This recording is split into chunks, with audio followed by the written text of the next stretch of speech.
Hi, and welcome back to another episode of Project Stargate. I'm your host, Mark Brenner, and today I have with me my my co-host, Vincent Moore and Greg Ship. What's up, fellas? How you doing? Good I'm morning. I'm doing Morning. great, man. Good morning, Greg. Uh, glad to see you guys. Glad to have you guys with us today. We got an exciting show today. We got a really, really big treat today for our listeners and for y'all, and for all of us, really. Um, But before we get into all that, I want to talk about some things that I've been researching. Um, Yesterday, I ordered several days ago from Amazon, I ordered a deck of the Zener cards. I don't know how much you guys know about the Zener deck, but it is a tool developed by one of the founders of the Rhine Parapsychology Research Center to test clairvoyant and other types of abilities. Mainly clairvoyant and remote viewing is what they're for. I just want to share with you guys that there's 5 different kinds of cards. You have the wavy lines, you have the circle, you have the plus, you have the star, and you have the square. And this is a very widely used tool to, like I said, to test remote viewing and clairvoyant abilities in general, which is the ability to see events and matter in other aspects of time and space. And that's where a lot of our research is going to be heading in the future. I believe that at some point we are going to have a live experiment here on Project Stargate where we're going to have several test subjects to develop. We're going to use the methodologies involved with this research, and we're going to have several participants, and we're going to do this live on Project Stargate. What are your thoughts? I think that's interesting. I'd be interested in participating in that. Most definitely. I'm totally down for that. You know, we can spout all day long about how this stuff's been proven in laboratories and through the military applications and other intelligence agencies, but at the end of the day, I think we should show people that not only is this real, but anybody can be trained to do it. Last night I had a test subject, and my test subject consistently scored between 15 and 25 of the cards consistently, up to 24. That is considered an adept clairvoyant. And we went through a series of about 10 tests. So it's pretty consistent. Just as a pop reference, didn't those show up in the first Ghostbusters? Yes. Greg, Okay. you remember that? Yeah, That's our pop culture reference for the day. Yeah, that's a good one. Greg, that was one of my favorite moments in the movie, Greg, yeah. where they're sitting there and Dr. Venkman, the parapsychologist, has a male and a female college student hooked up, and he was always zapping the male student.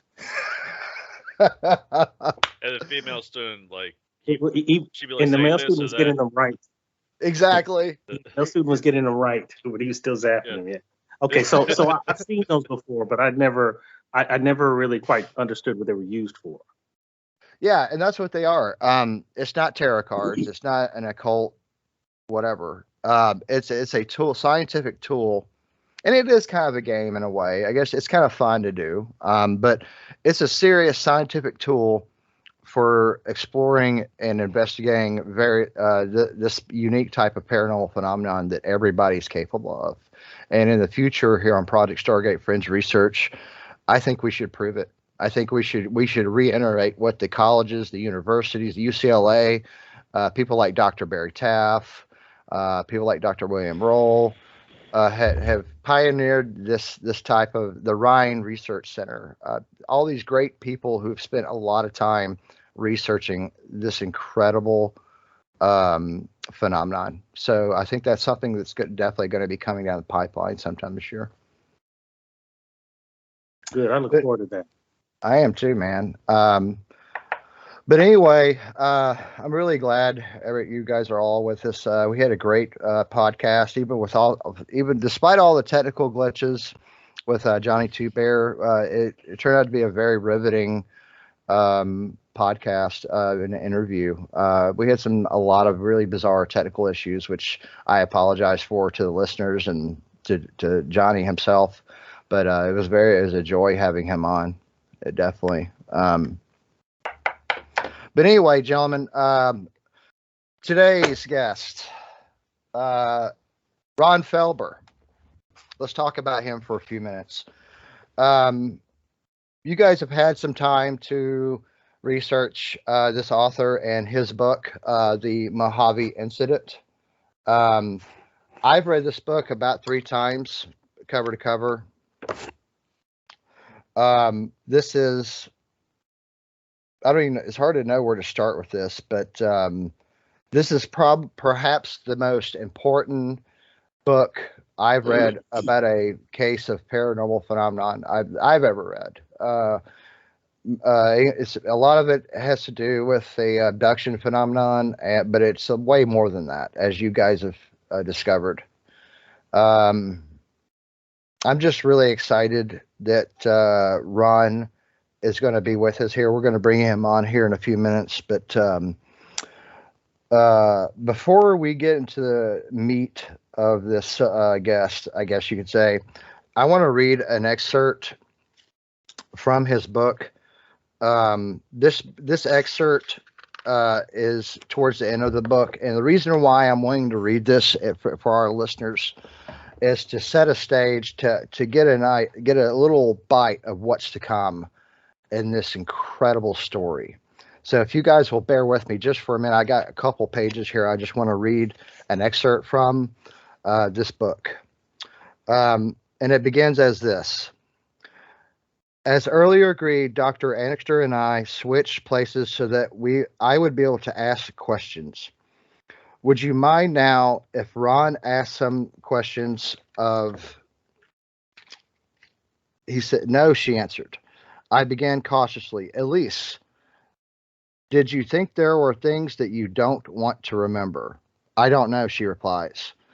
I don't know. Is there something preventing you from sharing what you know? I can't tell you. Now, this is the doctor, just to give you a context, this is a doctor, a psychiatrist who's performing hypnotic regression, and the author himself, Ron Felber, in this, okay? This involved in the situation. If these beings are in contact with you, tell me what you know about them. Her reply is fascinating. God created our world in his image, but not theirs.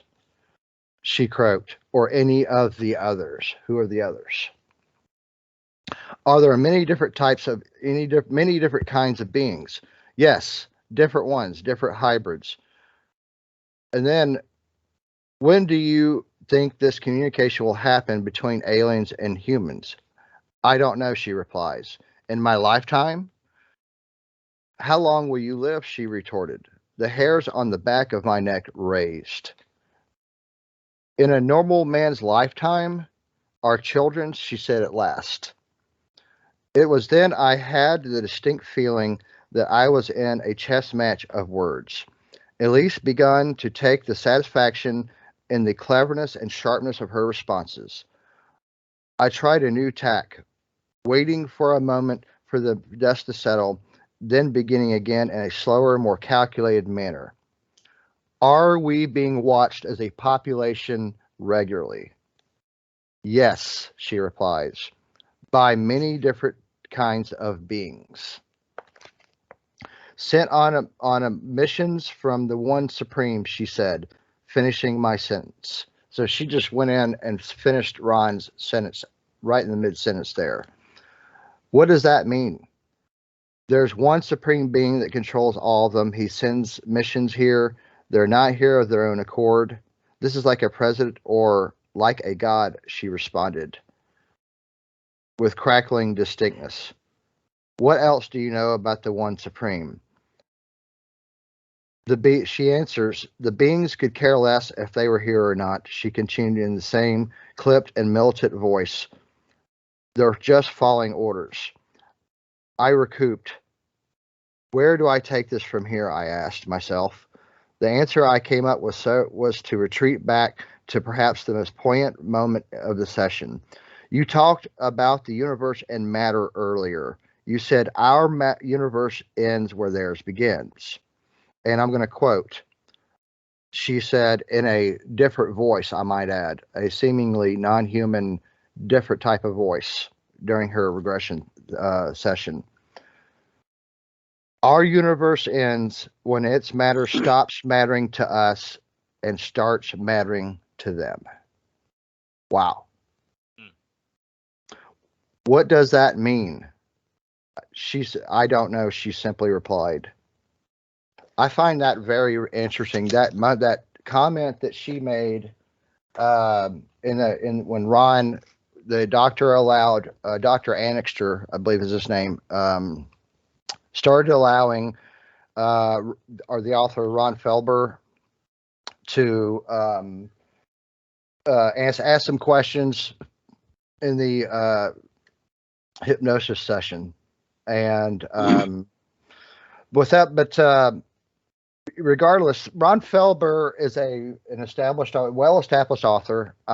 He has written many fiction and nonfiction books, and I definitely want him to tell us a little bit more about that. Some of his books have been made into a current new TV series about a mafia doctor.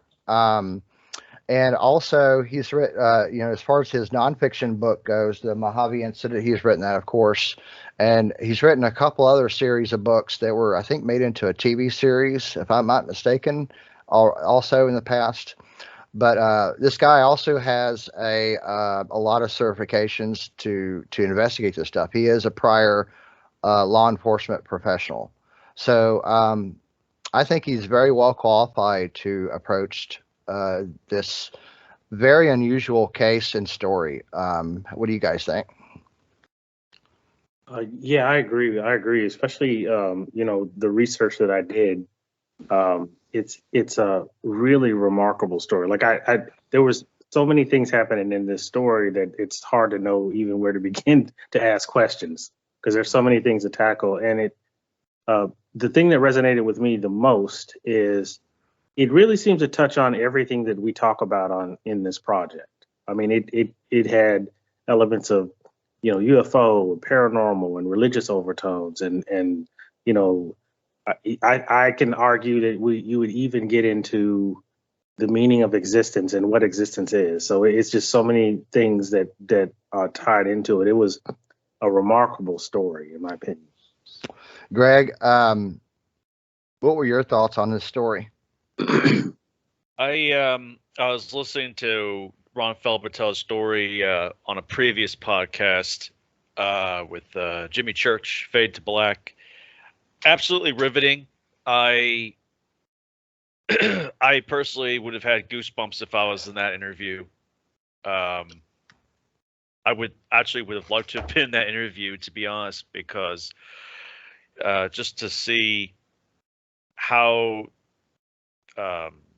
these extraterrestrials were able to channel through the wife while she was in her subconscious mind, that would have been very interesting. It is. I find that very, very interesting, Greg. That was a great point you just made, because it's very it's very, very similar to things I've read in demonology. I'm not saying that's necessarily what it is, but it's very similar. I can't deny that. Yes. But that was a great point you just made. Thank you. Without further ado, gentlemen, I think we should bring him on. Let's bring on our guest, Ron Felber. We'll go ahead and bring him in here real quick.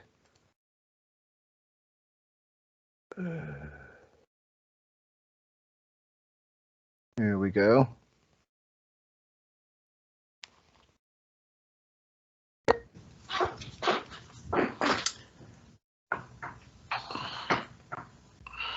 Ron. How you doing there, Mark? All right, my friend. Welcome to Project Stargate. Thank you so much for being with us today. My pleasure. Ron, we were just discussing a little bit about your career and your background, and I gave our listeners and my co-host a little preview of what is to come in this incredible book that we've been researching lately. Can you tell us a little bit about your background and your professional background before we get into the meat of the story? Can you tell us just a little bit about that? Sure. Actually, I have a master's degree from Loyola in literature and English, and from Georgetown University undergrad, and then I got my doctorate from Drew University, and that is in creative writing and also in American Lit. I was a police officer. Well, actually, I transported federal prisoners. I was a deputy sheriff in law enforcement for about 3 years. So a lot of my stories, my early stories, were informed by the characters that I met along the way. Some pretty serious criminals, hijackers. I bet. Yeah. So these are federal crimes, so they're not jaywalking or anything like that. But overall, that informed my writing a lot. I wrote the Nick Carter series for a couple of years. I had published my first short story, actually, novel, in 1977, The Indian Point Conspiracy. I wrote Il Dottore, The Life of a Double Life of a Mafia Doctor, which was a Fox primetime television program. Went to Burma and investigated a drug lord there. Wow. And came up with a book called The Hunt for Kunsan, which is currently being filmed in Thailand.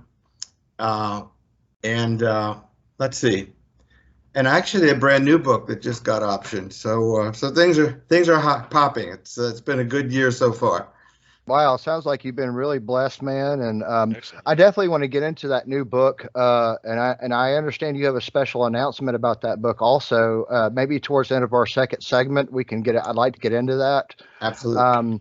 But it sounds to me like you're one of the most qualified individuals to investigate a situation like this, like the material that we're going to talk about in your new book and in this Mojave Incident book you wrote. Now, as far as the situation with the Mojave Incident, I like to start with that, of course. Sure. How you caught wind of this story, and then we can get into the meat and potatoes of the story, so to speak. And towards the end of this first segment, before we go to break at the end of the hour, maybe we can have a short Q&A session with me and my partners, if you're okay with that. Sure. But we would like you to tell this story from your mouth, from your perspective, wherever you would like to begin.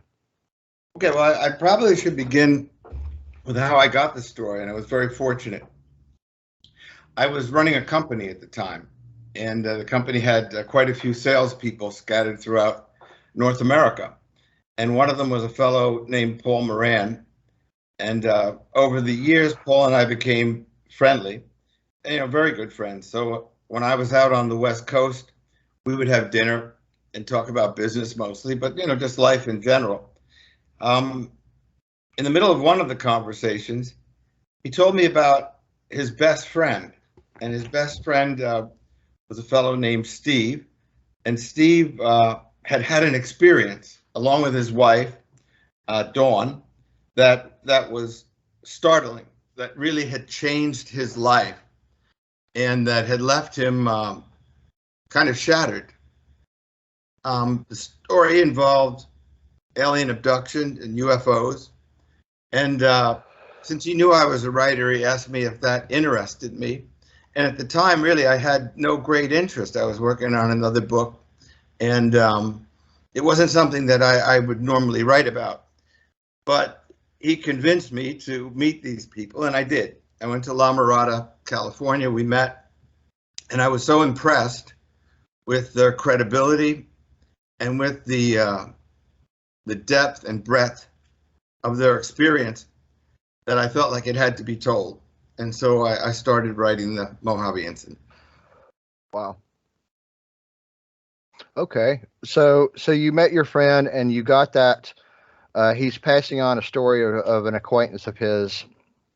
And just to clarify for the listeners, now in the book, I just want to go ahead and clarify this to eliminate confusion.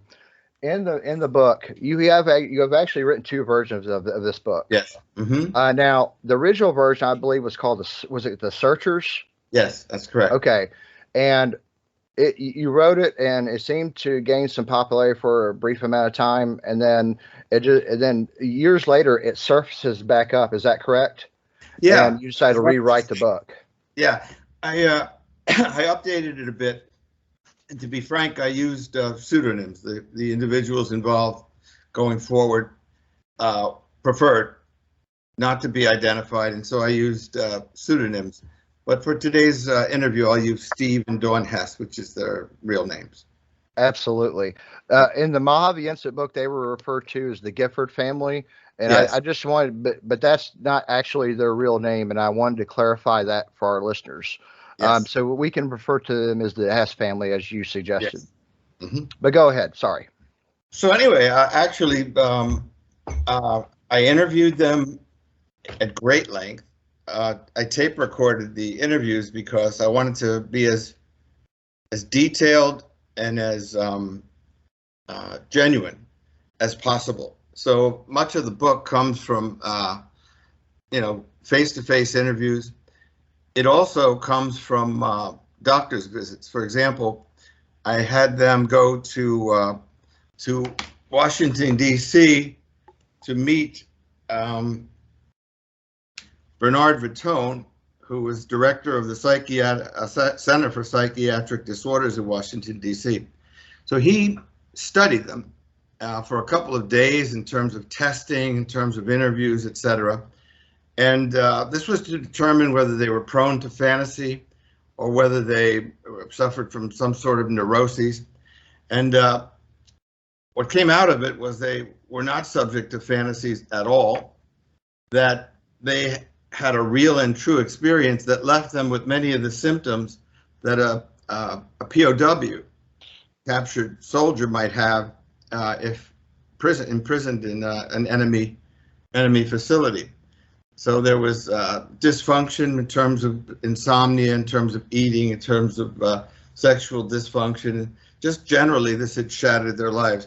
And at the end of it, Dr. Vitone said, and I'm quoting from the book, highly unusual, traumatizing events outside the realm of normal human experience.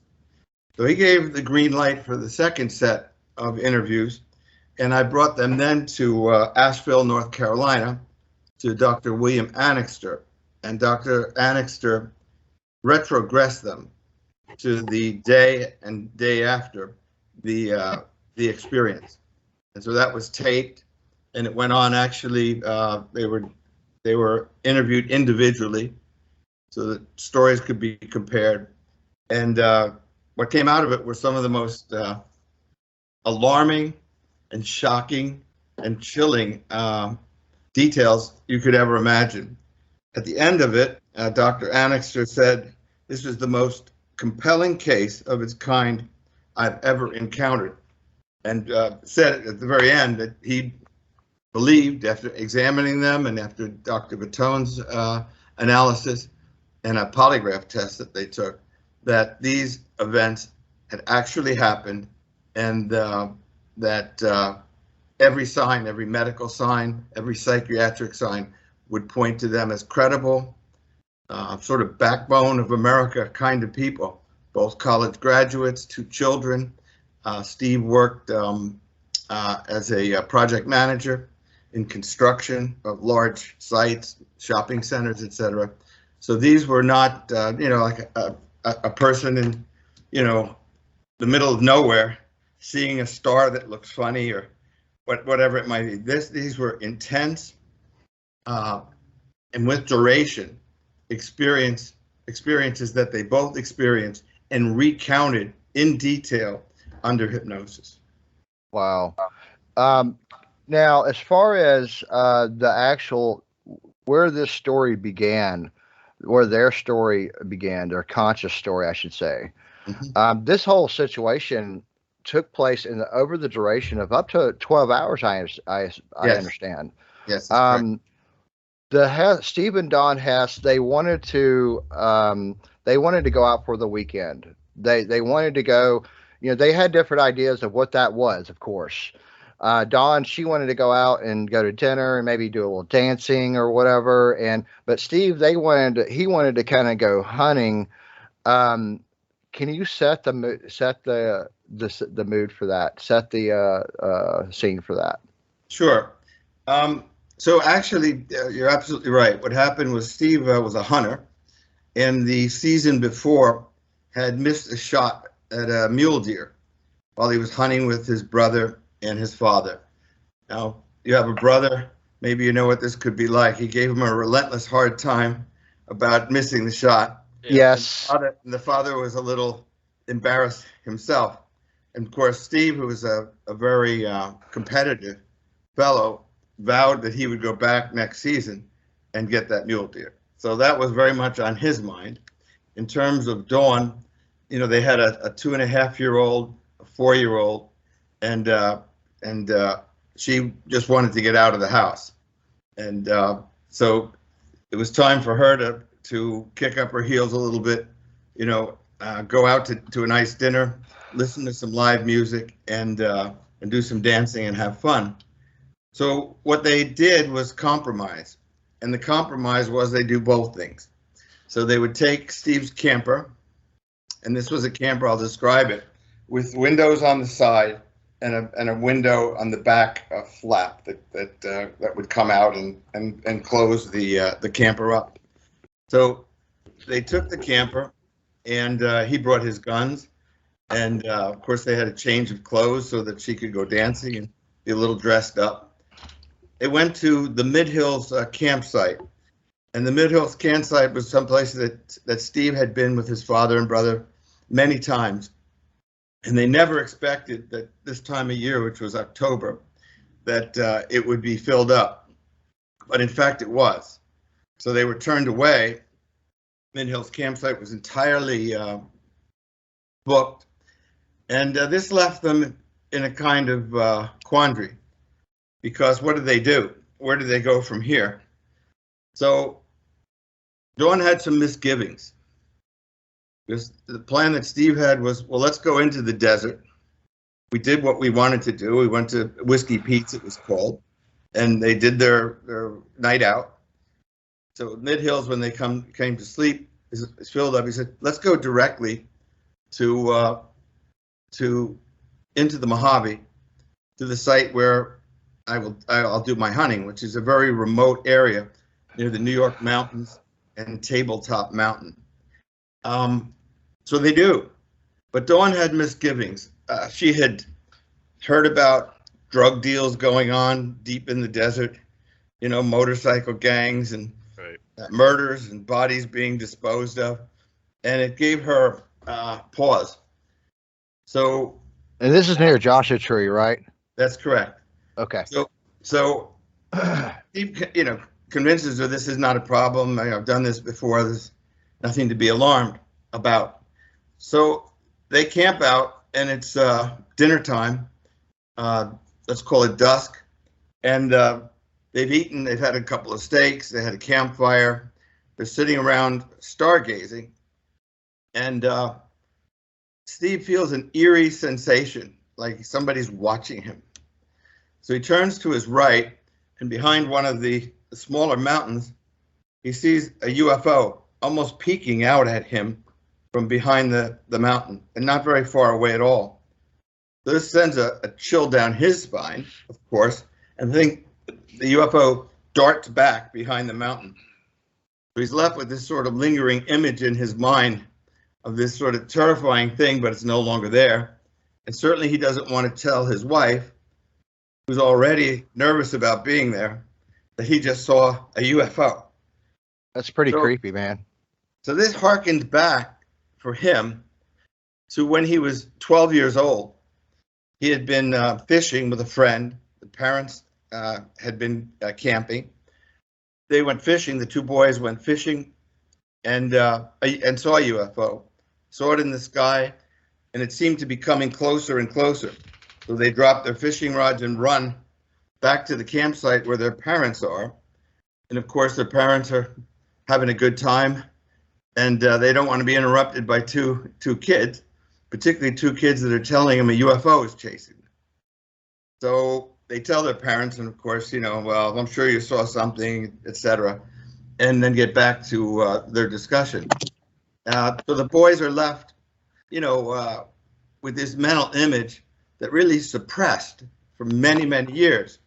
And that's all brought back to Steve when he glances over his shoulder and sees this UFO. It's like he's reliving that experience again, like a knife in the chest.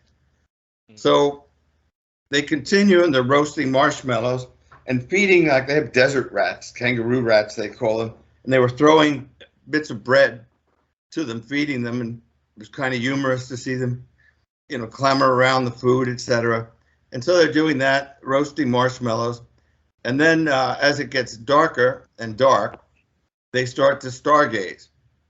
So Steve had, was an outdoorsman and very familiar with constellations and things like that. And so he's looking up and describing, well, this is this constellation, this is that constellation. And Dawn is raptly listening when he says, you see that up there? That's a double star. Of course, it's brighter than the others and larger than the others. And she says, well, if that's a double star, this must be a triple star. Because to her left is a large object that looks like a giant star quite some distance away. So to Steve, this has a whole different meaning than to Dawn. To Dawn, it's curiosity. To Steve, it's a terrifying reminder that he'd just seen a UFO and that he had seen one when he was 12 and thought he had been pursued by it. So he's a little concerned, but his concern turns to fear, as does hers, when they see 9 of these objects form the shape of a sprawling M in the back of the mountains that they're facing, and perhaps 300 yards away or so. So in the night sky, they see these 9 very, very bright objects, and they're in a kind of configuration. So to say the least, this is alarming, but they're still sort of stunned and immobile, just staring at this because it's so strange. So Steve says, well, Nellis Air Force Base isn't too far from here. There's probably aircraft of some kind.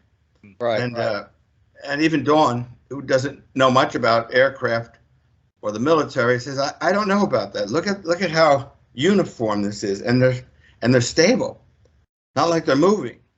Right. So could they be helicopters or So Steve says, yeah, that's probably what they are. But then the 9 become hundreds, and all sound in the desert stops, and it's almost like the area, the valley, if you want to call it that, is capped, and no sound, and the firmament, the sky, becomes like almost artificial, and now there are hundreds of these shiny objects in the distance, and they start falling to the ground. And slowly, eerily, they start falling to the ground, hundreds of them. Wow. And then the most startling thing, and the thing that sends them into a tremendous frenzy of fear, is that they start rushing towards them. And now what they see in the dark are red eyes, hundreds of pairs of red eyes charging towards them. Steve, being a hunter and knowing they had a Browning rifle and a shotgun, runs to the camper and gets his guns. He thinks that there's an invasion going on. And the first thing Dawn thinks of is the Russians, given the time frame and the world situation as it was. That was a scary time back then. Exactly. So the Russians have invaded. So Steve is there with his guns, and these things are rushing towards them. And telepathically, Dawn hears a voice that says, "Don't try to harm us or we'll kill you. Get in the back of the camper." So Steve doesn't hear that at first, and when she tells him what she heard, it doesn't make much of an effect on him until he hears the same message. And sort of almost robotically, like they're hypnotized, they go to the back of the camper and sit there Indian style with the back open and the rifles across Steve's lap. Then at the lip of the camper, and by that I mean the outer part of the shell. Right. Two sort of electrical forces, like fire plugs, and they're like monitoring them. And when Steve tries to get out, he gets a tremendous jolt of electricity that throws him back.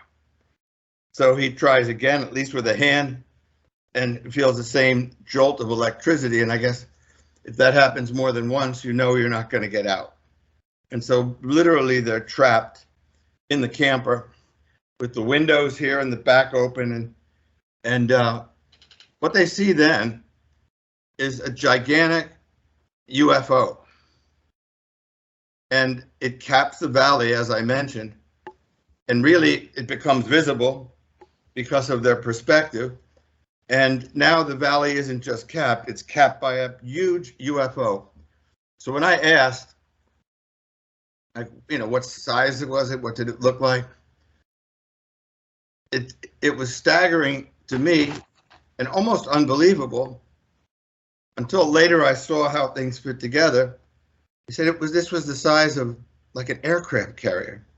It sounds kind of like to me, Ron, if you don't mind me quickly interjecting. What you're just describing to me is very similar to what hundreds of eyewitnesses saw over Arizona in the 90s.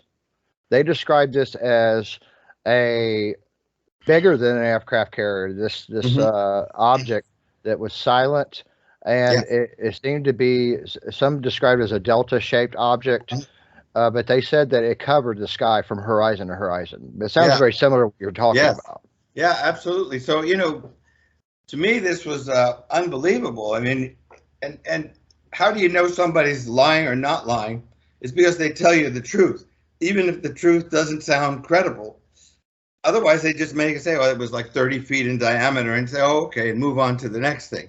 But when somebody says it's the size of an aircraft carrier and 2-3 football fields, it throws you back. But it also tells you that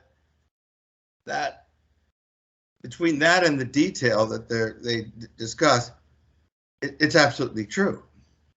And so what they see is a saucer shaped, if you want to call it that, firmament literally over the valley. There are 6 smaller crafts that are attached to it. There's a triangle that begins to comb the desert basin. And it's almost like a mining operation because it's prowling around and then stops. They see things shooting up to the mother craft from a beam of light, cactus and minerals and stones and trees, just going up into the animals, just going up into the craft.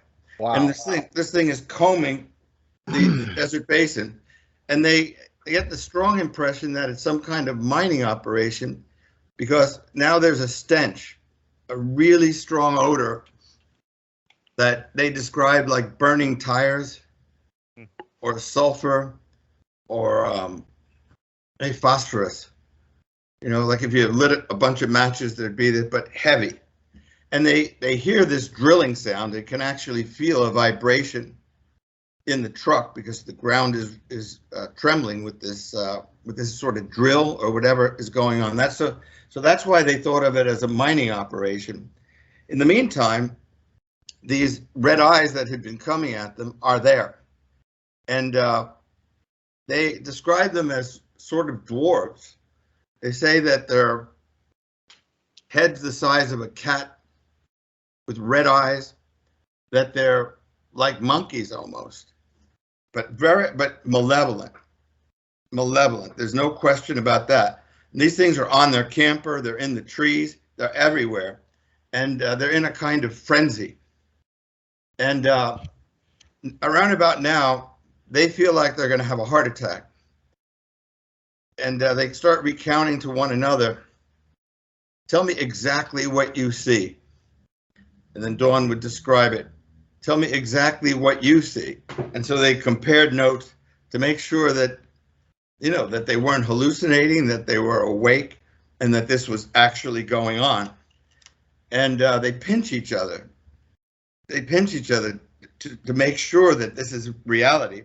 Right. And Wow. they feel like they're having heart attacks. Their chests are heaving, and they feel like their heart is going to burst out of their chest with fear. I bet. And adrenaline, or whatever you want to call it. They can't escape, and a mist comes into the camper, like almost a kind of sedation. And it sort of pacifies them, slows their heartbeat, and in their mind keeps them alive. So, conscious as they are, they now see around the camper 9 what they call illuminated figures. Now, these would be like white as light, you know, just incredibly glowing white, like this dense, intense light, the illuminated figures. They stand maybe, I don't know, 6 feet. They have huge eyes, a slit for a mouth, basically a hole for a nose, and the body maybe of a 3-year-old, 4-year-old, 3-fingered hands and legs, and they're. It sounds like how people describe the Greys. These are entities. It sounds like some entities that I've had contact with a couple times in my life. Mm-hmm. Do they have the hallmark big head and the almond-shaped eyes? Absolutely. Okay, I figured. So they look at these as scientists because there's no emotion. They're just staring into the camper windows. Of course, Dawn shuts the curtain, but it does no good at all. This thing is so bright, it just penetrates the curtain, and so they see what's going on anyway. And they start having visions, like startling visions, like, you know, like a rifle shot, and all of a sudden a vision, another rifle shot, another vision. And the visions are different for Steve and different for Dawn. Dawn's involve fear, elation, happiness, tremendous sadness. She's put through a battery of emotions and forced to relive certain moments in her life. She has a sort of a nightmare about her child being born not well, and you know, perhaps a lot like an alien baby. She has to relive things like an experience she had as a young girl, not a pleasant one, Yes. where molestation involved. That's Those terrible. kinds of things, but also good things. So this is a battery of emotions, and it's one after the other, jarring. And she sees Steve crying, and she's crying, and the emotions are all over the place. But Steve's visions, if you want to call them that, are far different. For him, you know, he remembers triumphs as a football player. He thinks of relationships, good and bad. But he also has a sort of scenario where he's hunted like the animals that he hunts, and chased by hunters, and shot in the leg, hiding, and, you know, in terror, caught, and then, as a hunter would do with a mule deer, let's say, skinned. And so he's forced to literally live those moments. And that's why they felt afterwards that these were experiments, mental experiments, and that perhaps these figures, these aliens, didn't understand human emotions and were studying people's reaction, their reaction to different kinds of stimuli.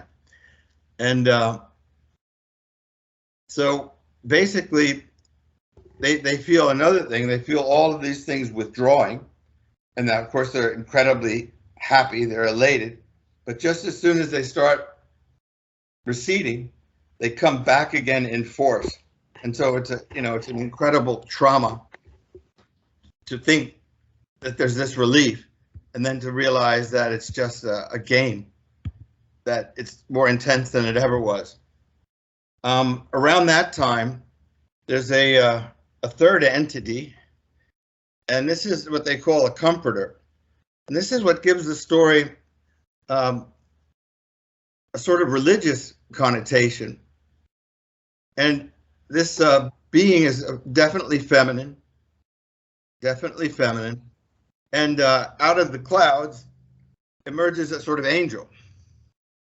And they pull the curtains, and they see this this beautiful, shimmering image, but nothing like the Illuminated Figures. It just emotes warmth and love.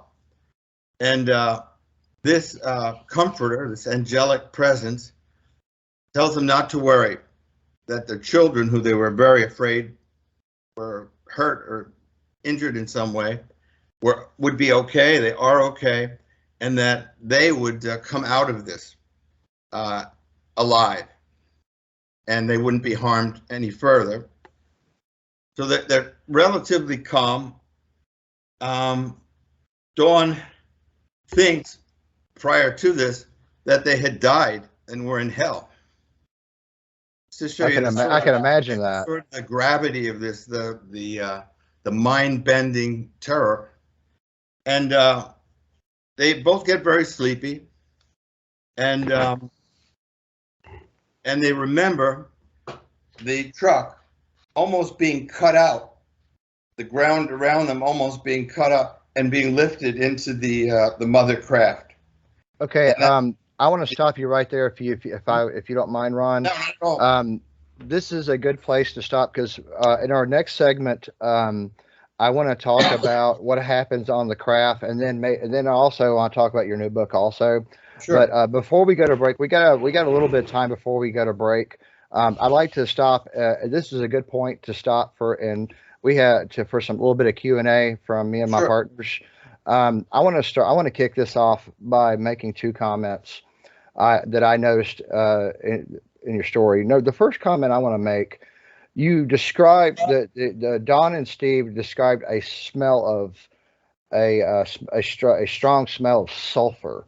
Yeah. Now, investigating various different types of paranormal phenomenon, including UFO related phenomenon, that's a common thread here in demonology and other paranormal situations, and also when in close contact with these entities, they all have described smelling this even almost diabolical stench. Have you heard of anything like that aside from this case? To be honest, in stories where demons are present, I mean, they go back to the Middle Ages. They talk about a stench. They talk about this odor, this heavy odor, not described maybe as sulfur, but just a sort of almost a chemical in the air. Just so heavy is the scent, the odor. And yeah, so in stories that relate to devils, biblical type stories that relate to devils. And that's kind of what I've observed too. As far as the entity goes, the angelic type being, yeah.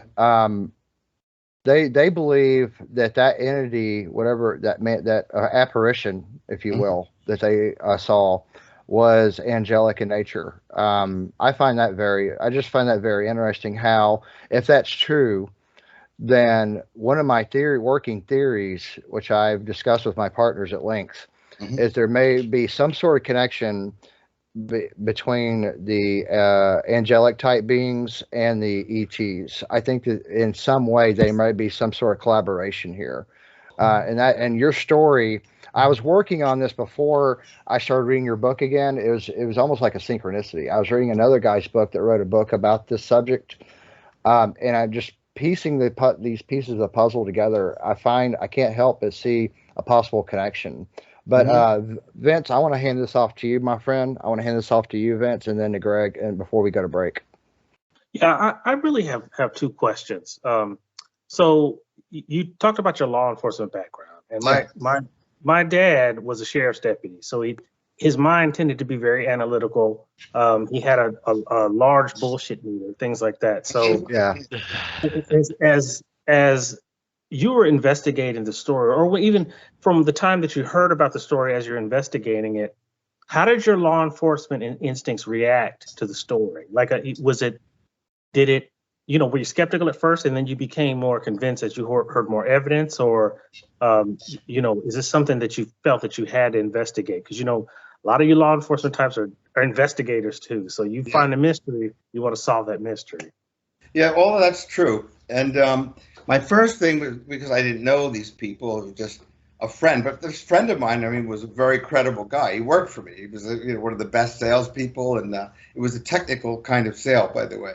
So these were industry type sales. So you had to know what you were talking about. There's the paper mills, steel mills, things of that nature. So these are serious people. So it was odd and disconcerting, let's say, when he told me. He didn't tell me a lot about the story, just that it involved the alien abduction and UFO. And, I guess I kind of rolled my eyes a little bit, like, do I really want to get into this? Do I really want to get into this? But he's a friend of mine and was just so ardent about it. I said, all right, look, what do I have to lose? At worst, I have a great story to tell at a cocktail party, So, but then I met them. And again, I was still disconcerted because I was convinced these people weren't lying. They had no reason in the world to lie. All this would do is put the guy's job in jeopardy. Maybe get DIFUS called in for it.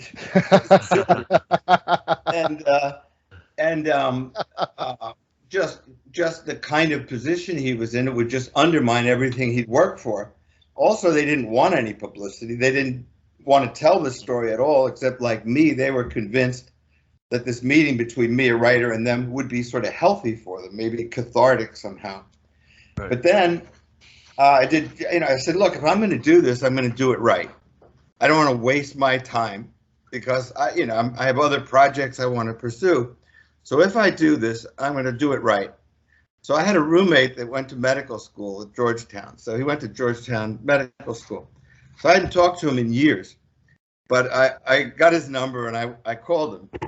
And I said, I have an odd request. And I told him a little bit about the story.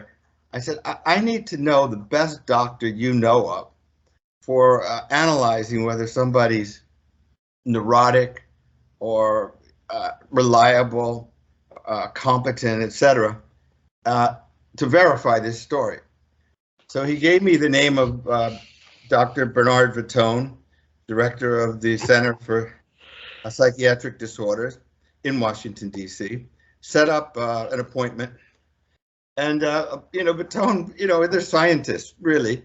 And so it interested them, into psychology and psychiatry, how the human mind works. And I'm sure they thought this was some sort of anomaly, probably not related to alien beings. But he put them through a battery test, which I insisted upon, paid for. And they checked out, with flying colors. Then I had them take a polygraph test, and they passed that with flying colors. So at that point, I got Vitone to give me the name of a retrogressive hypnotist, somebody that the FBI had used for let's say like terrorist attacks. Let's just say there's a bomb, right? And somebody leaves a suitcase and somebody remembers, well, I saw this odd looking guy, but I really can't describe, I don't remember what he looked like. There was some kind of bag or something. Well, they would use Annixter to bring them back literally to that moment in time and to recount exactly. So now they say, oh, yeah, it was this fellow. He had long, shaggy hair. It was blonde. He had a beard. He was wearing, like that. And by the way, it was a suitcase, a brand name. So now, they have a real picture of who the suspect might be. So he was the perfect guy to bring them back to that day, to relive it. And we videotaped it. And, it was just staggering. So this was about their time on the craft. So, yeah, I mean, I pursued it the way a detective would, I suppose. Yeah. My second question is that given the religious overtones in this story, did the Hesses ever remark to you about how this either strengthened their religious? Because my understanding from my research is they're Mormon, right? Were they Mormon? Had a Mormon faith? They became Mormon. Well, did it strengthen their religious their spirituality or their religious thought, or did it shatter it? Like, did it shake it a little bit? No, just the opposite. They were so terrified, just even after this, moment to moment, day to day. They couldn't sleep. Every creak in the house woke them. Every noise that they heard outside, shook them up. So they turned to religion. It happened to be the Mormon faith, and their bishop told them that what they had was an encounter with demonic possession of a sort. And so clearly it reinforced their belief in faith, but also if you ask them if there are other beings out there, yes. Are there other worlds out there? Yes. Are there different kinds of aliens? Yes. Are they in spacecraft? Yes. So one doesn't negate the other. And if you look at it the right way, one really reinforces the other. It's just you're using different names, different terms to describe the event. Okay, thank you. I didn't have any other questions, though. Thank you for answering my questions. Yeah, good questions, Vince. Greg, did you have a few comments you wanted to make before we go to break? Yeah, we spoke about this prior to Ron coming on the show. How I was interested in the interview between Ron and the couple. On Fade of Black, right? You're talking about the one on Fade of Black? Okay. Correct. I'm sure the emotion was cranked up to the max. I know it would have been very painful for those two. But yes. I wanted to know, when you were interviewing the wife, when she was sort of like almost being channeled by this extraterrestrial, can you describe like how her behavior changed? Like, she went from simple Jane Doe to either like being like sort of like robotic, or like a totally different person? Did her voice change to say? Actually, all of those things. She was very, they were all both nervous about just the whole process. Who wants to be examined by doctors? Probably nobody, but they wanted to do it to sort of prove to themselves that they weren't crazy. Right. And so Dawn originally, I would say, was soft-spoken, answers kind of, in a whisper, until things got really dramatic and scary, where she was describing some of the things that happened to her.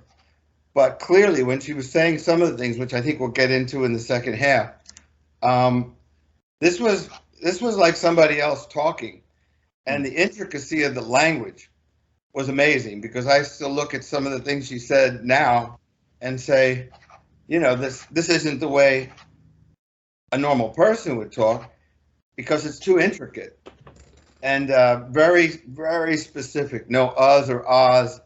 And yeah, robotic, very like, yeah, channeled. And the things that she said and the way she said them were, at least to me, not a dawn that I'd ever met. And I think we need to. I definitely want to get in more into that, gentlemen, in our second segment.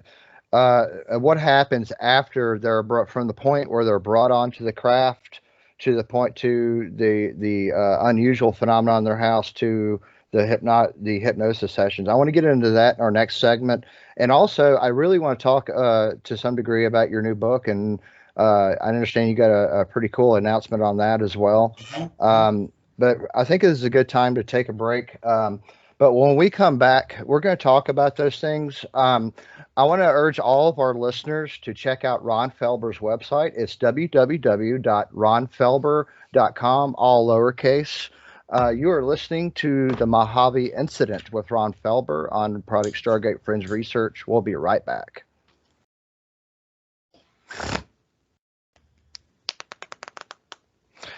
Hi, and welcome back to Project Stargate. We're here with my co-hosts, Greg and Vince, and we have our special guest here, Ron Felber.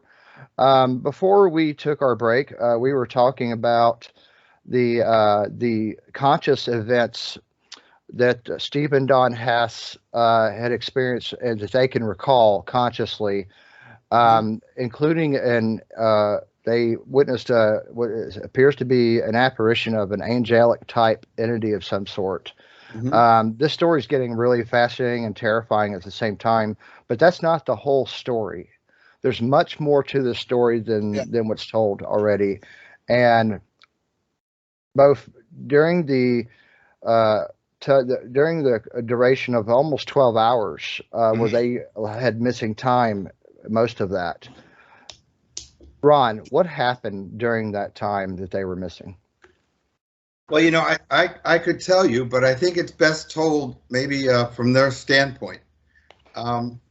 They were experimented on. They were really traumatized. Really like screaming, traumatized, going through battling the aliens. Steve remembers actually fighting and them being separated. And both of them having this tremendous feeling of isolation and estrangement. And they're taken into separate places and experimented on a lot of the type of things that you've heard before. They're very interested in their reproductive systems. And for someone, for a young woman to talk about these kinds of things is really difficult. And even maybe worse for Steve. Just, they really guarded this, and as a matter of fact, in terms of one of the procedures, she was really reluctant, even under hypnosis, to talk about it. And finally, she just said, "What would happen to me could only happen to a woman, not a man." So that kind of, just very intimate. Violation is the word I guess you'd use, violation. What I found the most incredible was the descriptions of the aliens and what they had to say about why they were here, the meaning of it, when they would come. Now, this is the kind of detail like, it's manna from heaven, you know what I mean? It's just like, to a writer, it's like, I was there and I said, this is like, mind-blowing. This is I've never seen or heard of anything like this. Right. So I'll read a description of, if I may. Please do. Please do. Because I could never recount it as well as the transcript, of course. Yeah. Take your time. Okay. So she says, "I want to go home now." She's under hypnosis. Her chest heaving as terror rose up inside her. "Long fingers," she added, suddenly tense as she sees it. "There's 3 around my face, almost touching but not touching. What's on the other side of the fingers?" Annixter, the doctor, prodded. Light, white light. I remember this hallway all lit up in blue lights, even in the ground. I guess I'm walking, but it doesn't feel like I'm walking. Go on, please. It's like a tunnel, long, no room, just a long tunnel of blue lights until finally there's an opening. Nothing in there. Who are you with? The white guy. Where is your husband? I don't know where he is, she moans. I can feel him in my mind, though. I feel like I'm linked to him. We can't talk, but we both know we're going through the same thing. Annixter, the doctor, sat forward in his chair. Describe him. The white one. She concentrates. Her eyes flutter in rapid, sudden motions. Big head. Real white. I can't tell what they're made of.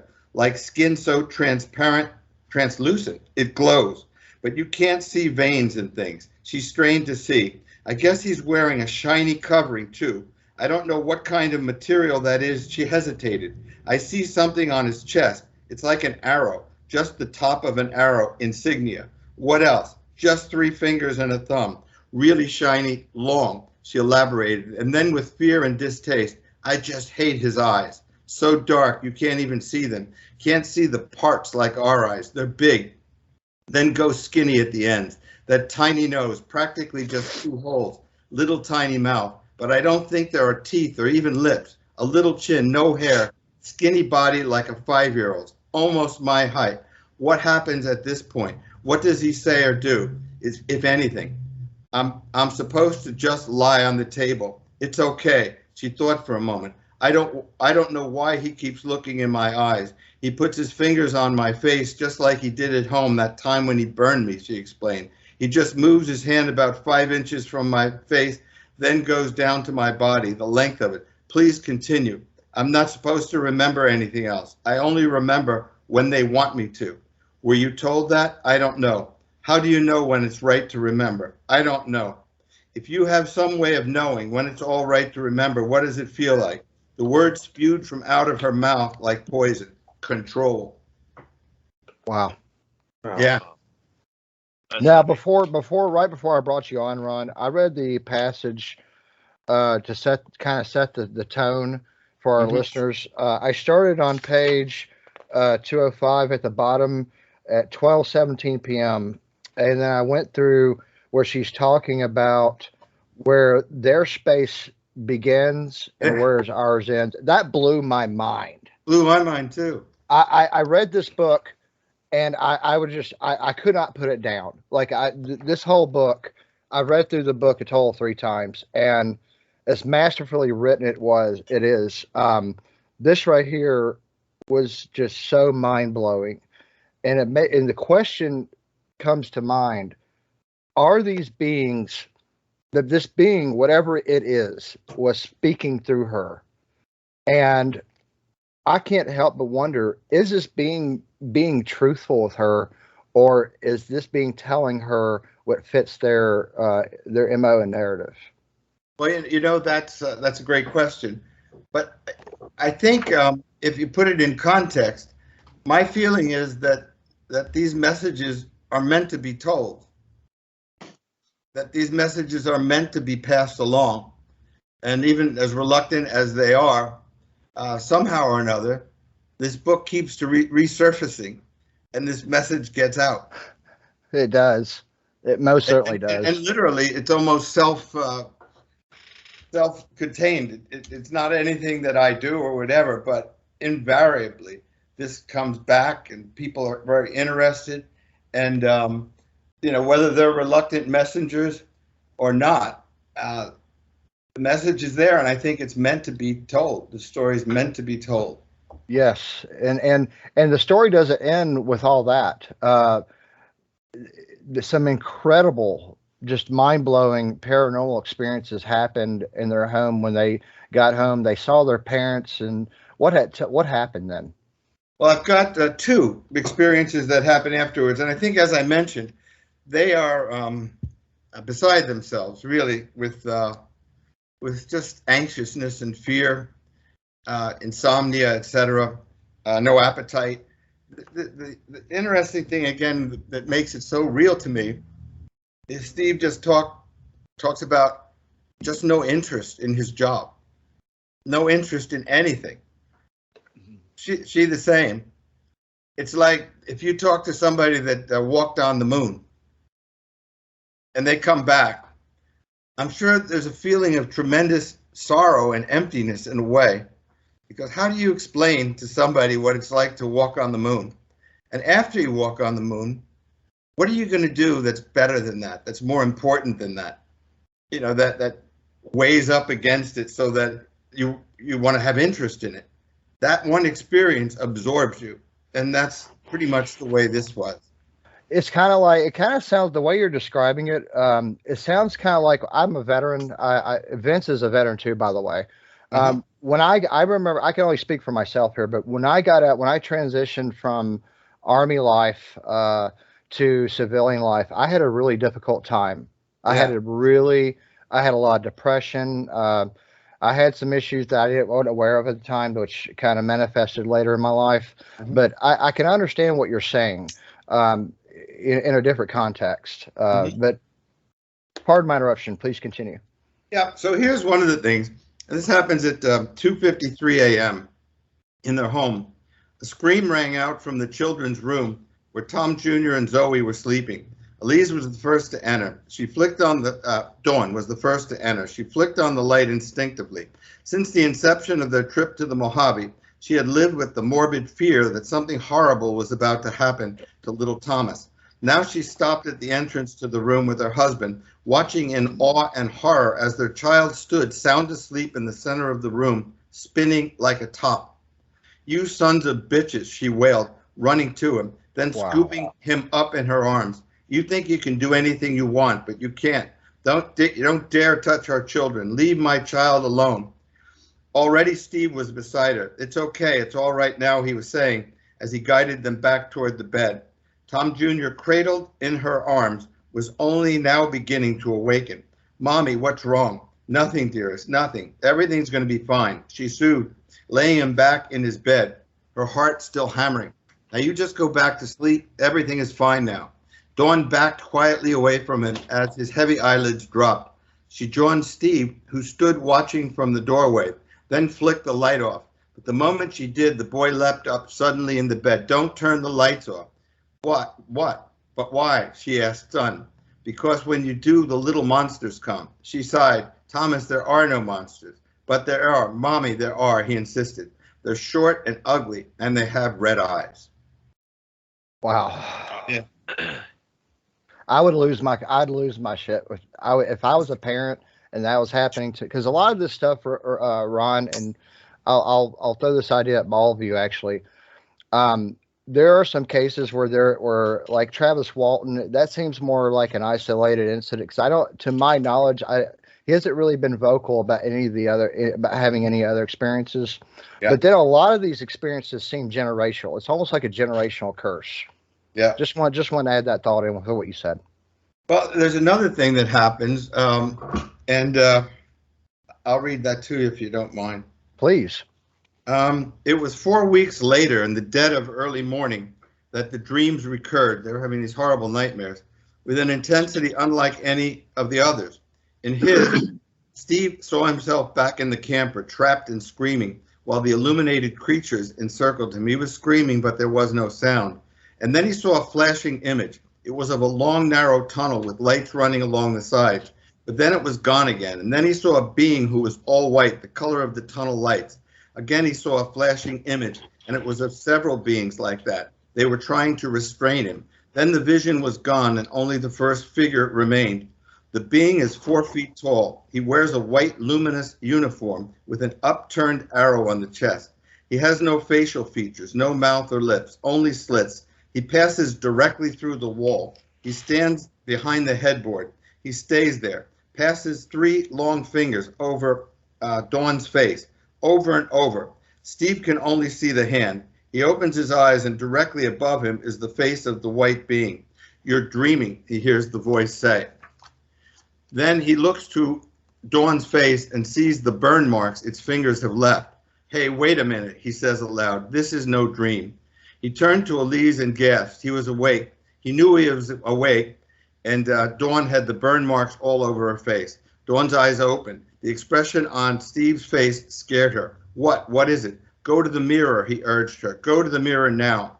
Dawn walked to the wall mirror above the chiffonier. My God, what is this? She screamed. Steve, Steve, what have they done? They burned my face. That's all right, he said, holding her close to him. It's going to be okay. He eased away from her. Now you just stay right here, sweetheart, while I go get the camera. Steve came back breathless with a Polaroid in hand.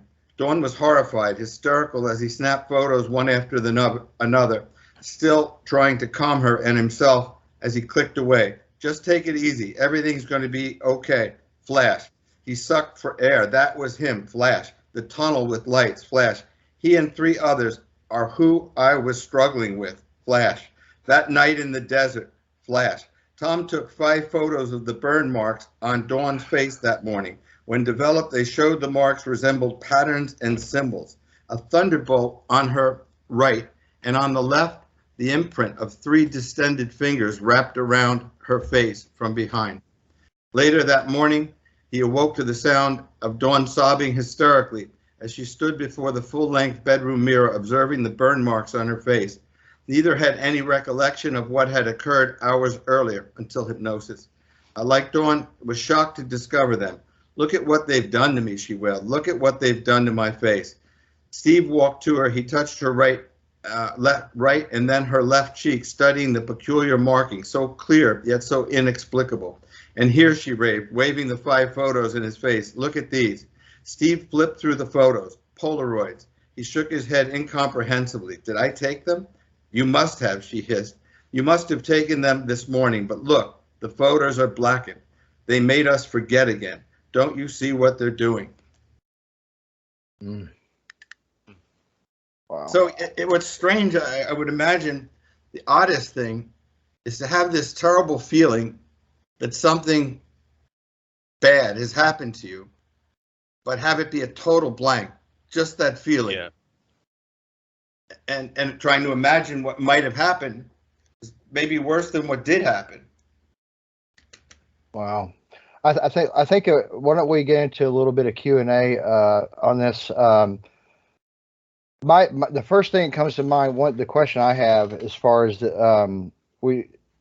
how the Hess family as a whole, how are they doing now dealing with this subject? Are they putting it behind this stuff behind them, or is it still happening?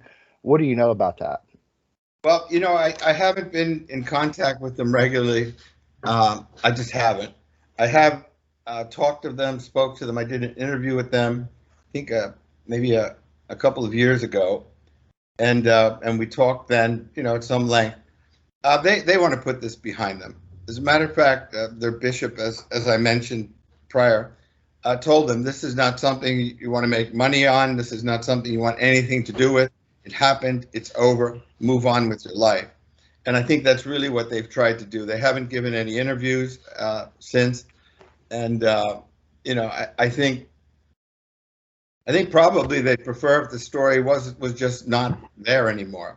But it is. It stays with them, obviously. And it's in the air somehow, you know? Yeah.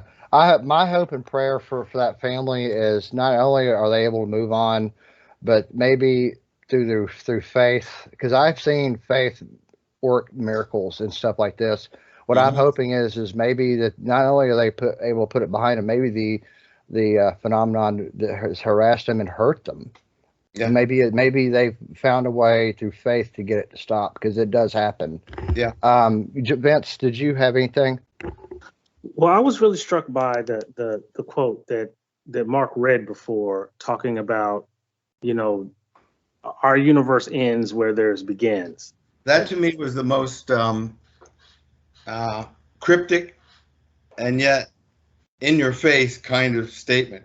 I can find that to read it. Yeah, could you read that for us, Ron? Because you tell the story better than anybody else. I'll give it a whirl.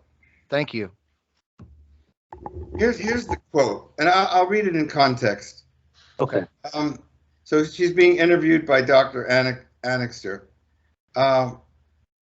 This is what she says. Well, who are they? They may have been here all the time. This is Steve, I'm sorry.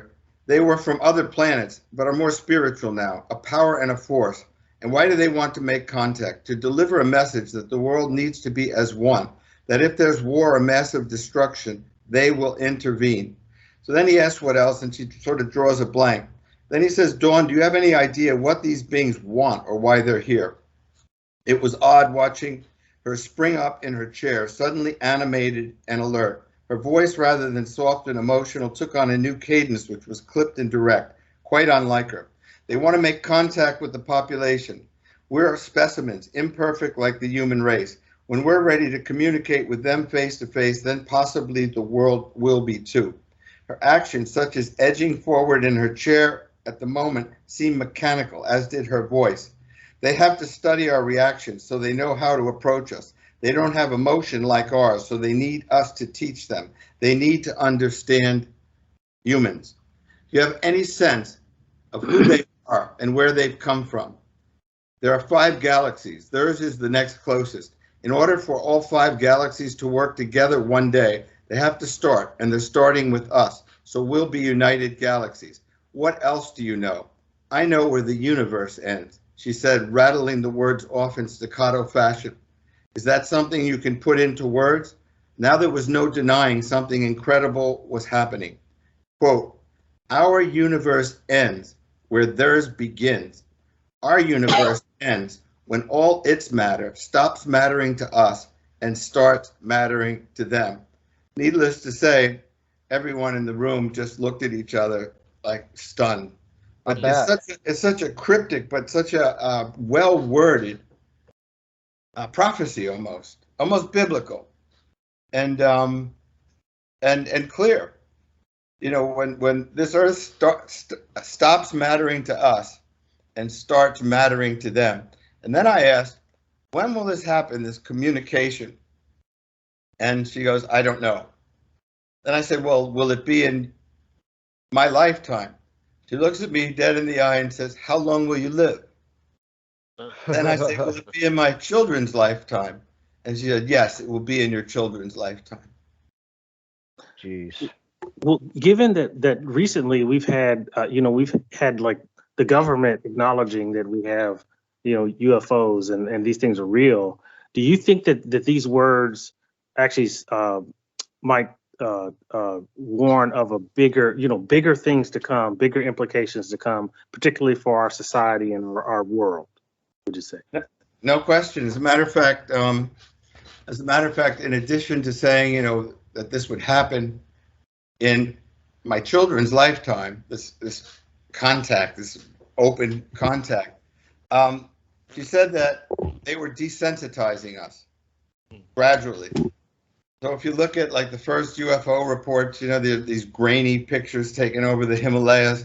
If you look at, then some clearer things, the Betty and Barney Hill situation with the abduction in the 60s. Then you look at, as you mentioned, the Phoenix Lights, where thousands of people witnessed this, including the former governor, Fife Symington, who describes in vivid detail, who, by the way, is a pilot and a jet fighter pilot in Vietnam and a private pilot. So he knows aircraft. Yeah, he's very well qualified, credible eyewitness. Never seen anything like it. It was clearly not from this world. Wow. Well, that's that's really good stuff. That it is. Greg, did you have anything for our guest in this segment? When I was looking back at the podcast from Fade to Black, I think it was Steve's father who was trying to say, well, it could have been this, it could have been that. One of the thoughts he thought about was they were in the middle of a military test operation, and they might have been drugged by the military, and thinking that they did see extraterrestrials. What's your thought on that? Well, that is a counter possibility, but again, a little like Fife Symington, we don't have craft that fly that are the size of 3 football fields. Mm-hmm. And Fife Symington said exactly the same thing. This was too massive to be anything that we had, or the Russians had, or the Chinese had. Mm-hmm. It was too massive. It was too surreal. And Steve said the same thing. This was too massive on every level. It was massive, but particularly what was massive was the craft itself, and these experiences were, which clearly would have nothing to do with the military. I think if it were the military, they'd scoot them out and they'd get them out of there. They would definitely. Yeah. And there was no question. And so the other possibility is they were hallucinating. Maybe they ate some mushrooms, or maybe they botulism or something from something they were eating. But Vitone, Dr. Vitone, poo-pooed that idea because they wouldn't have, if they were hallucinating, they wouldn't have the same experience. So if you took LSD and I took LSD, I'd have a particular trip that revolved around my life. If you took it, Vincent, you would have a totally different experience that revolved around your life. But this wasn't like that. This was two people in tandem, checking in with each other. And, again, let's look at this. I mean, I don't know that the military has types of beings like illuminated figures or these dwarf-like creatures that they talk about, or aircraft like they're talking about, or anything really that resembles what they went through. Not even our enemies. Not even our enemies. The Soviet or the former Soviet Union. There's been rumors over the years that maybe this Roswell incident may have been something concocted with human experiments left over from the Nazi regime. That they sent some sort of device and crashed that crashed in near Roswell, New Mexico. One of the interesting alternate theories is that this was some sort of ruse by the Soviets. So it's pretty interesting your comment is very interesting, Greg, and your comment as well. Mm-hmm. Great comments. I want to, moving forward, Ron, so it is my understanding that you have a big project that you're working on, that you've been working on for some time. And the story of how you acquired this information is almost as interesting to me as the story itself. Can you tell us a little bit about your new book in as much detail you can without breaching any confidentiality with your publisher? Tell us a little bit about the story and how you got this story in the first place. Sure. Well, the name of the book, and it'll be published in the fall, so let's think September or so, is The Unwelcomed, The Curious Case of Clara Fowler. And the way I got the story was interesting, and it was a long, long time ago. So, I mean, I could literally say that this book is 50 years in the making. Nice. Which is incredible to say, but true. When I was a student at Georgetown, and it was 1972. So I was in junior year, and they were filming The Exorcist. Mm-hmm. So the cameras were there. Bill Blatty, William Peter Blatty, William Friedkin, the director. Everyone was there filming, and of course it was fascinating. And all the students would watch, and hundreds of people, spectators, would be on the sidelines watching them film. Well, I'd been a writer my whole life. I mean, I published my first short story in the 6th grade, so I had my first novel, and I'm not saying it was a good novel, but I had my first novel. I'm sure it was great, man. And so I desperately wanted William Peter Blatty to look at it in the hopes he would like it, and as hot as he was as a writer, maybe turn it over to his publisher and help me get it published. So that was my wish. So I guess I was kind of a stalker.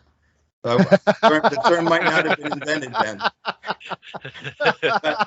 I figured out where he was, and the whole cast, the crew, the major crew, the director and writer, etc. Blatty was the producer. They were at the Keybridge Marriott right across the Potomac from campus. So that was good. So I went. I found out where they were. I guess my detective skills came in handy. Yeah. But I found out where they were, and I went to they had an office there.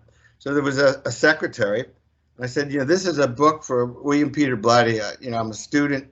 I really like him to take a look at it and give me his opinion. So she turned around behind her, and there were like piles of manuscripts. And she said, well, that's what these people want too. And these manuscripts were from France, Germany, England, California, New York, you name a place.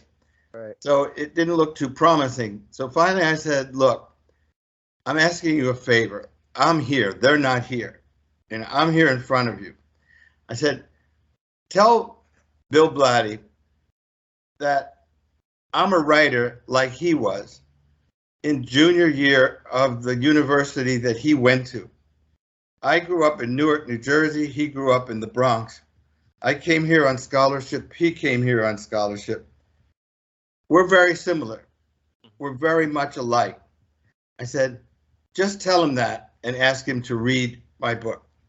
So I didn't know whether that was going to work or not, but it was my best pitch. Sure. so I went back for Thanksgiving. You gave it the college try. Yeah. And I got a call from William Peter Blatty. I like the book, and I'd like to meet with you. So, of course, you have visions of bestsellers and all. It didn't turn out exactly that way. I met him, and he did like the book. He said, you have the brains and the will to be a fine novelist. I said, that's pretty good. He said, I'll tell you what, this book is like most first novels, too personal, too, involved in your own life, autobiographical like that, and it's not commercial enough. You write a commercial story, and I will help you get it published. Now, that's a great deal. Sure. So he said, not only that, I'll let you know where I'm living, because I think he had a house in Aspen. He had one in Washington, D.C. later, one in Beverly Hills. So if I move, I'll have my secretary let you know where I am so that you can contact me. So, of course, I was very motivated, and I came back. He did help me with the story, and it did get published, but he also gave me a pearl. And he goes, I'm going to tell you the most compelling story of demonic possession that I've come across. I was going to write a book about it myself, but I'm really want to move in another direction and make a movie. He was directing then. So I'm not going to write it. But it happened in Harvard University, 1898 to 1901. William James, the famous William James, who invented abnormal psychology and was the first to teach it at Harvard University. Dr. Morton Prince, who was a high society a doctor and neurologist, but then wound up being one of the great pioneers of psychiatry. Waterman, Dr. Waterman, also a Harvard Medical School professor, heir to the Waterman fortune, Waterman pens, and Leonora Piper. So these are basically, these people you're naming off, these are kind of early pioneers in parapsychology. Yes, and Leonora Piper, who was a clairvoyant, and a guy named Richard Hodgson, who was president of the American Psychical Society, and it studied paranormal events. So really they had it from a scientific point of view, and also from what they call then a spiritualist point of view. And this case is incredible. And thanks to Blatty, the documentation was open to me at Harvard University. So the transcripts, the events that happened, how they happened, letters that went between the patient and the doctors, side notes, all of it. And there was a book published that I won't get into, a medical textbook that documented this too, but not the full story. And the full story, when you put it together, is an incredible story of murder, science, and the paranormal. Wow. Yeah. I can't wait to hear that. I want to be one of the first kids on my block to get your book. Are you going to sell it directly, or are you going to strictly sell it on Amazon? No, it'll be, I always have some copies around if someone wants them of a new book, but it'll be published by Touchpoint Press. And, we've already done a little publicity for it. It'll be out in the fall. And actually, I got a phone call. I did a talk show where I was talking about this particular book, and really off the side. It wasn't like the main topic or anything, but I just Right. mentioned it and gave a thumbnail. I got a call from a director in Los Angeles, a producer and director, who optioned it as a film. Not published yet, but it's optioned. Wow. So I was really, of course, happy about that, and it's been a very good year in terms of writing. I have another story, The Hunt for Kunsan, which is about a drug dealer, the biggest drug dealer in Burma, controls 70% of the heroin business, and how the DEA and Delta Force brought him down. Wow. And that's being filmed right now. Yeah. Can you tell us a little bit about your other stuff you've written and TV and movie adaptations that you've had in the past? Can you tell us a little bit about that? For our listeners to check out. Sure. Well, the Mojave Incident was on Paranormal Witness, and so that in the archives you could get that if you wanted to see. It was an hour, and then I did it was an interview mixed with footage for Beyond Belief with George Norrie. Yes, on Gaia. On Gaia, right? And then I did The Double Life of a Mafia Doctor, Il Dottore, a true story about a fellow that was involved with John Gotti and the Gambino crime family, and was also one of the most famous surgeons in New Jersey. They had a billboard for him. They call it the Dream Team.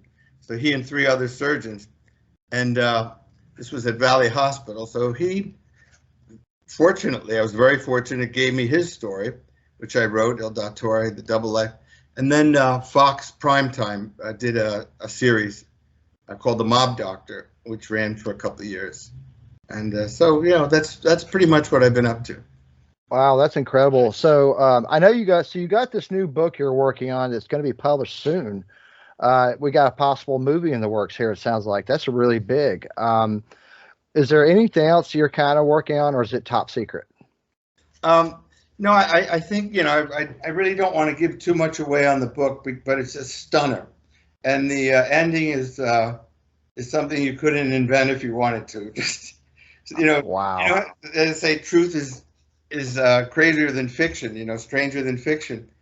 Well, it's just so odd how sometimes things coalesce, details coalesce in a way, and what comes out is totally unexpected, and that would certainly be the case with The Unwelcomed. Wow. I have a quick question. The Mojave Incident was a departure from your previous work before. Yeah. Did you find that after doing that book, and in the current book that you're doing now, that you maybe have a little bit more of a nose for the paranormal? Like, do your ears perk up when you hear stories coming at you, even if it's something that somebody tells you, offhand? Yeah, absolutely. As a matter of fact, I have to say, I think my girlfriend doesn't like this so much because I watch every footage on YouTube, anything that has to do with the topic of abductions or UFOs. I'm fascinated by it, and also when you get medical histories that are inexplicable, and again, you have the foremost physicians of their time, studying this, and it comes out to a conclusion that's, like I said, very unexpected. Of course, that would perk up anybody's ears. I would think so.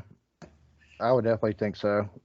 So when your book comes out, I definitely want to be one of the first kids on my block to read it. If you could let me know, and maybe when the book comes out, maybe we can have you come back on as a guest and we can talk about it. Yeah, I'd love to. I think that you're one of the most qualified people to investigate this stuff, especially coming from a professional background and law enforcement. I think that really brought a lot of skills to the table. Would you agree to that? Is that an accurate statement? Well, I think so, because I ran a company for a number of years, but it was a technical company. It was an industrial chemical company. It supplied Tesla and GM and Ford and steel mills, etc. So detail is important. I mean, these are things where whole operations can be shut down or the product can be a failure. or reject along the way unless the parameters are precisely met. So yeah, I think that background is a good one. Plus, particularly the fact that I came at this story as a skeptic. Right. If you're a believer in these things to begin with, I mean, I think you can convince yourself that, if there's a subtlety that's out of place, well, that doesn't really matter. But that's not the way I came at this. I came at it like saying, well, this will be an interesting story to tell your friends over a drink or something. I never really thought a book would necessarily come out of it. I didn't think a book would come out of it. I did it to please my friend more than anything. Right. Wow. Do you find that other skeptics still come to you? Do they still talk about the book and are still skeptical? What do you say to them when they talk to you about that? Good question. This is part of sort of a quote or whatever from the new book, but I think that since the other one involves religion somewhat, the quote is that if Jesus Christ came back and stood on the top of Trinity Tower and started giving a sermon and then went away, half the people would believe it happened and half the people would find some reason why it didn't really happen. The ones that believed would find reinforcement of their belief. The ones who were skeptics would find reinforcement for being skeptical. Like, why isn't he still here? What did he leave behind? You see what I mean? Right. Right. So, I mean, it's hard to convince somebody. I don't think you're going to convince anybody. But I think what you can ask for is that somebody has an open mind. And people that are open-minded, once they read this book and sort of the detail and whatnot, they say this is an amazing story. They believe it really happened. They can't explain it. And they leave it a little like the government, like the Pentagon. We don't know what these 143 cases are. We have no idea. But they happened. Right. And that's the best you'll get out of it, I think. Greg, what are your thoughts? Yeah, I think you're going to have people that will question it. And to be fair, if I had an experience, I would question myself, thinking, what did I see? Was it real, or was it a trick of the light? Was it something that could be explained away? But hopefully one day we'll have something kind of like the Phoenix incident. I remember quite clearly seeing on TV many, many years ago, and maybe we all can sit down and say, maybe there is something out there that we can't explain, or maybe we might be able to explain something that there might be life out there that one day we may be able to communicate and, shake hands, be friends with, hopefully. But yeah. See, one of the things that people talk about is, the speed of light, I think it was 187,000, miles per second or some crazy number. And that's what it would take for somebody that, from the distance of inhabitable planets or other galaxies, it would take the speed of light and then some to do that. But, it's like before planes were invented, you would say, how long does it take to go from New York to California? And so it takes months, it takes, the better part of a year, and it's really a hard trip. But then somebody invents an airplane and says, oh, you can do it in 4 hours. Mm-hmm.